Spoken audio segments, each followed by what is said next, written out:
Tatlong bagay na tinitiis ng magulang yung OFW para lang makaipon at makapadala sa inyo.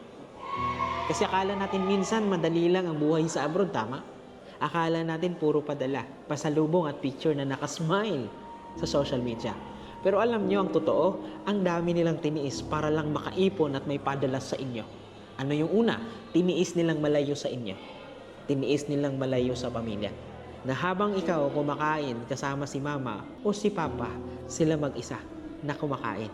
Minsan tinatago pa ang lungkot sa tawag para lang di kayo mag-alala. Yung tawa nila sa video call, kadalasan tinatakpan lang yun ng iyak nila sa gabi at pagkamis nila sa inyo. At ito yung ikalawa, tinitiis nilang gawin ng trabaho kahit pagod na sila. Bawat pawis, bawat gutom tinitiis para lang may maipadala kasi ayaw nila na maantala yung future o yung pagka-graduate ninyo or para makuha nyo yung pangarap ninyo.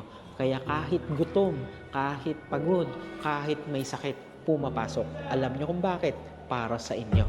At ito yung panghuli, tiniis nilang ubusin ang sarili para lang makatulong sa inyo. Hindi sila nagsha-shopping minsan, hindi lumalabas kasi iniipon nila para sa inyo.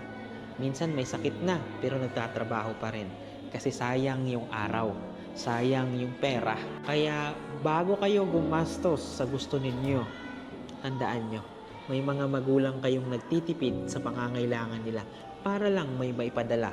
Kaya students, bago kayo magreklamo sa padala ng magulang nyo, sa ulam o sa allowance, alalahanin nyo muna kung ilang gabi silang hindi natulog at minsan ilang beses silang nagtiis, ilang beses silang hindi kumain.